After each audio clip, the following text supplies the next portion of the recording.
বাংলাদেশের প্রায় মোট ইন্টারনেটের প্রায় 70% ভারত নির্ভর হয়ে গিয়েছিল। আপনারা দেখেছেন বাংলাদেশে বিভিন্ন দেশ থেকে অবৈধভাবে ইন্টারনেট ব্যান্ডউইথ কিনে আনা হচ্ছে এবং অবৈধভাবে বেচা বিক্রি করা হচ্ছে। আমরা একটা পলিসি করেছি যে ব্যান্ডউইথ ক্রয় বিক্রয়ের ক্ষেত্রে সরকারি যে সাবমেরিন কেবল তার মাধ্যমে ন্যূনতম 50% ব্যান্ডউইথ কিনতে হবে, কারণ আমরা একচেটিয়াভাবে ভারত নির্ভর হয়ে যাচ্ছিলাম। বাংলাদেশের প্রায় মোট ইন্টারনেটের প্রায় 70% ভারত নির্ভর হয়ে গিয়েছিল। সেজন্য এই পলিসির সুফল আমরা পেয়েছি। আমরা যখন দায়িত্ব নিয়েছি তখন বাংলাদেশের সাবমেরিন কেবল কোম্পানির সিমি 4 এবং 5 মাধ্যমে সর্বোচ্চ 2.7 টেরাবাইট আসছিল। আজকে আমরা যখন আপনাদের সাথে কথা বলছি এই ক্যাপাসিটি 2.7 টেরাবাইটে 3.7 টেরাবাইটে উন্নীত হয়েছে এবং সম্প্রতি স্টারলিংক আরও 200 গিগ ইন্টারনেট কিনেছে, এর মাধ্যমে প্রায় 3.9 টেরাবাইটে উন্নীত হবে।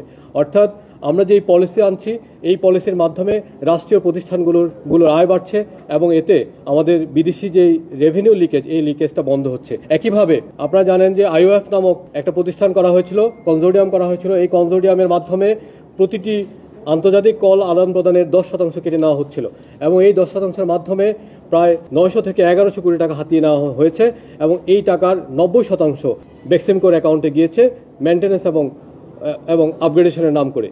অথচ ওই খাতে কোনো ধরনের কোনো মেনটেন্যান্স আপগ্রেডেশন হয়নি এবং এই ধরনের লাইসেন্স বিশ্বের কোথাও নেই। সেজন্য আমরা এই ধরনের লাইসেন্স ব্যবস্থা থেকে সরে এসে বাংলাদেশের টেলিকম লাইসেন্সকে একটি আধুনিকতম লাইসেন্স ব্যবস্থায় নিয়ে যেতে চাই এবং এই জন্য আমরা একটা ইনক্লুসিভ, যেখানে সবাই প্লে করতে পারবে, সবাই সবার দায়িত্ব এবং কর্তব্য জানবে। যে জন্য নতুন পলিসির শেষ দিকে আমরা বলেছি আমরা দুটো নতুন জিনিস ইনক্লুড করছি। একটা হচ্ছে লাইসেন্স অব্লিগেশন, অর্থাৎ যারা লাইসেন্স পাবে তাদেরকে তাদের লাইসেন্সের প্রথম, দ্বিতীয়, তৃতীয় বছরে তাদেরকে শুধুমাত্র শহরের কয়েকটা এলাকায় কাভারেজ দিয়ে তারা লাইসেন্স কন্টিনিউ করতে পারবে না।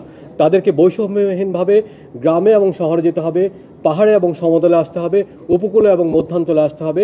এবং যারা আমাদের বৈষম্যের শিকার, নিম্ন প্রান্তিক, যারা ডিসেবিলিটির শিকার, যারা ফিজিক্যালি এন্ডেঞ্জার্ড এবং যারা বিভিন্ন প্রাকৃতিক দুর্যোগ কবলিত, আমরা বলেছি সেবাগুলিকে এমনভাবে বিস্তৃত করতে হবে যাতে সবখানে সব সেবা সব সময় পৌঁছে। অর্থাৎ আমরা একদিকে বলছি লাইসেন্স নিয়ে সেটা ফেলে রাখা যাবে না, সেটা দিয়ে ব্যবসা করা যাবে না। অন্যদিকে আমরা বলছি এই লাইসেন্সের বিপরীতে যে সেবাটা, এই সেবাটা সমভাবে বাংলাদেশের সব মানুষের কাছে বিস্তৃত লাভ করতে হবে। দ্বিতীয় পর্যায়ে আমরা বলছি কোয়ালিটি অফ সার্ভিস। আজকে আপনারা দেখছেন যে একটা ভয়েস কল করতে গেলে একটু পরপর রিকানেকশন হয়, একটা হোয়াটসঅ্যাপ কল করতে গেলে রিকানেকশন হয়। আমরা বলেছি যে এই যে কোয়ালিটি অফ সার্ভিস, এটা আমরা নতুন বিটিআরসির মাধ্যমে আমরা একটা নতুন কেপিআই, কি পারফরমেন্স ইন্ডিকেশন দিব। এই কেপিআইগুলো মানতে হবে। যদি এই কেপিআইগুলো না মানা হয় তাহলে তাদেরকে শাস্তির আওতায় আনা হবে, আর যারা এই কেপিআইতে ভালো করে তাদেরকে পুরস্কৃত করা হবে। সম্প্রতি আমরা বাংলাদেশের যে IIG broadband internet service provider ISP মালিকদের সাথে বসেছিলাম এবং ওনাদেরকে বোঝানোর চেষ্টা করছি যে আপনারা যে সার্ভিসটা দেন ব্রডব্যান্ডের নামে, এটা আসলে ব্রডব্যান্ড নয়। 5 Mbps-কে ব্রডব্যান্ড বলা যায় না। সেজন্য তারা আমাদের ডাকে সাড়া দিয়ে সম্প্রতি 12 থেকে 15 Mbps ন্যূনতম ইন্টারনেট স্পিড হিসাবে সার্ভিস দেওয়ার ঘোষণা দিয়েছে।